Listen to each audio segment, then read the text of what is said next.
de una unidad del elemento F y del procesamiento de 3 unidades de la materia prima G. La estructura de fabricación y montaje representativa del producto aparece en forma de árbol, que es como podemos ver en el diagrama que está de lado. Y mediante un simple cálculo podemos deducir las necesidades de cada componente a partir de la cantidad que debe fabricarse de A, que pondremos que es igual a 100, y de acuerdo con ello tendremos que el número de unidades de cada asignación, por decir así, es por ejemplo B, que es igual a 3 por el número de cantidades de A, que da un total de 3, y esto multiplicado por 100 nos daría 300, de C, que es igual a 2 por el número de unidades de A, que es igual a 2, por 100 nos da un igual a 200, D es igual a 2 por el número de unidades de B, que es igual a 2, por 300 da un igual a 600, E por 1 es igual a 1 por el número de unidades de B, que es igual a 1 por 300, da un igual a 300.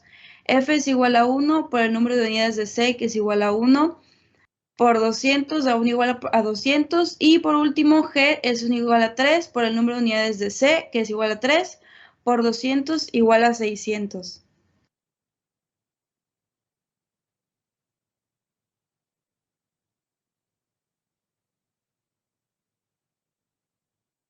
Este proceso de cálculo de los distintos componentes a partir de plan de fabricación, siguiendo las indicaciones de la estructura de fabricación y montaje, es conocido como explosión de las necesidades. Consideramos a continuación el tiempo necesario para obtener cada uno de los elementos, bien sea del suministro externo cuando se trata de un artículo comprado en el exterior J y bien de la fabricación o montaje externo. Esto cuando se obtenga. Por simplificar, suponemos que dicho tiempo es igual a una semana para todos ellos, excepto para el G,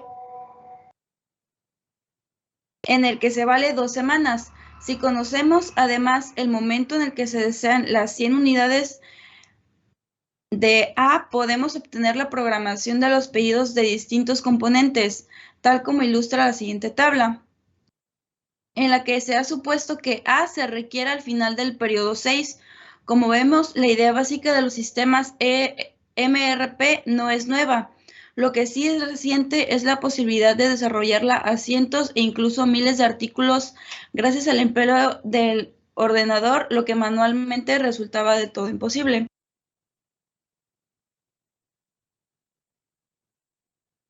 Y aquí en la tabla, como podemos ver, habíamos dicho que lo que vendría siendo de A se va a requerir hasta el periodo 6 y podemos ver cómo todos los números se van cambiando dependiendo de lo que se vaya a obtener en diferentes periodos y cómo es que todos estos, como podemos, no sé si alcance a ver en las flechas, se van multiplicando. Por ejemplo, hay unos números que solamente se corren por la producción y hay otros en las que ya se multiplican, como puede ser en lo que viene siendo la emisión del pedido A, que está en el periodo 5, se multiplica por 2 en lo que vendría siendo la cantidad requerida de C, igual mismo en el periodo 5.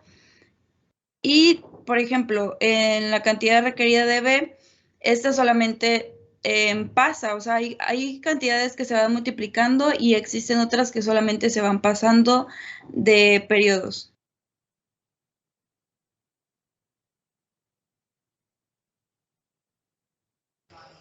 Y bueno, aquí tenemos un gráfico de tiempos de fabricación y montaje del producto A, en donde es como un esquema de una tabla, en donde las líneas horizontales nos indican el momento en que hay que pedir los elementos externos, o sea, las compras, o ya sea los internos, que es la fabricación y el montaje. Y el final de cada uno de ellos nos muestra el momento de entrega de los mismos. Por ejemplo, tenemos el subconjunto B y el subconjunto C, que nos pide que el momento en el que hay que pedirlos es al inicio de la semana 5 y se entrega al final de la semana 5, o sea, al inicio de la semana 6, y así para que el montaje final de A ya esté listo en la semana 6. Siguiente diapositiva. Y bueno, aquí tenemos, vamos a ver una definición y las características de este sistema. Este esquema tiene un conjunto de informaciones básicas, las cuales son Las cantidades del producto final a elaborar con indicación de las fechas previstas de entrega, lo cual no es más que el programa maestro de producción, el PMP, lo que habíamos visto ya antes. Después también tenemos que la estructura de fabricación y montaje de este artículo en cuestión, que recibe el nombre de lista de materiales. Y por último tenemos los datos sobre los distintos ítems, o también los podemos manejar como las unidades, ya que todos ellos forman el fichero de registro de inventarios. Siguiente diapositiva.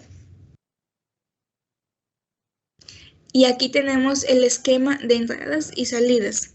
Las entradas son procesadas por el programa y mediante la explosión de necesidades da lugar al denominado plan de materiales, que es el indicativo de los pedidos a fábrica y a compras. Entonces tenemos que en las entradas nos dice que están el fichero de listas de materiales, también tenemos el programa maestro de producción, que es el PMP, y el fichero de registros de inventarios, que esto se suma a un proceso que da el sistema de planeación de requerimientos de materiales, y esto nos da como salidas los informes primarios, secundarios y los datos de transacciones de inventario.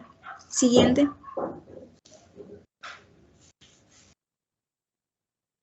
Y aquí tenemos el concepto del sistema de planeación de requerimientos de materiales, en donde la definición más difundida o más conocida es que un sistema de planeación de componentes de fabricación que mediante un conjunto de procedimientos lógicamente relacionados traduce un programa maestro de producción o PMP en necesidades reales de componentes con fechas y cantidades, ya que aquí se manejan en semana a semana.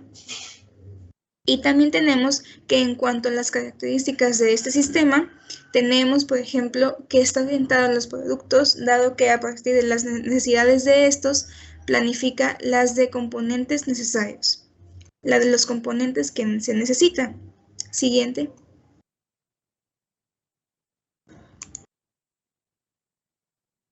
Bueno, continuando con los puntos, el siguiente punto es que es prospectivo, pues la planificación se basa en las necesidades futuras de los productos. El tercer punto es que realiza un decalaje de tiempo de las necesidades de ítems en función de los tiempos de suministro, estableciendo las fechas de emisión y entrega de pedidos. El cuarto punto es que no tiene en cuenta las restricciones de capacidad, por lo que asegura que el plan de pedidos sea viable. Y el último punto, que sería el quinto, es que es una base de datos integrada que debe ser empleada por las diferentes áreas de la empresa. Bueno, continuando, el siguiente subtema son las entradas fundamentales al sistema de MRP, que ese sería el programa maestro de producción, PMP. Recordemos que procede de la desegregación de las unidades de familia del plan agregado a productos concretos para un horizonte de planificación que normalmente oscila entre 40 y 52 semanas. En cualquier caso, este debe ser mayor que el tiempo de suministro acumulado procedente de los aprovisionamientos, fabricación, submontajes y montajes necesarios para obtener los productos los finales. El horizonte de planificación se subdividirá en general en periodos o cubos de tiempo semanales. Sin embargo, es posible que no todo se descomponga en periodos idénticos, pudiendo ocurrir que las porciones más alejadas en el tiempo se expresen en meses o incluso en trimestres.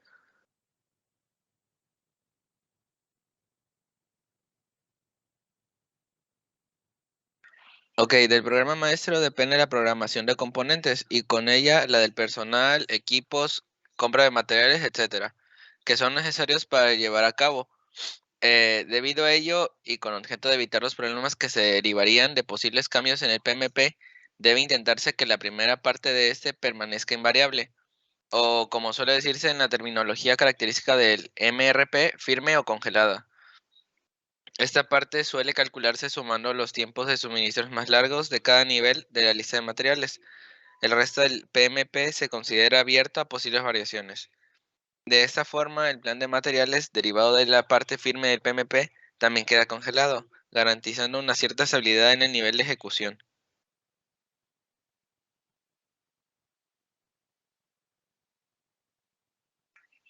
El departamento de marketing, que está íntimamente ligado al PMP, debe tomar conciencia de esta necesidad.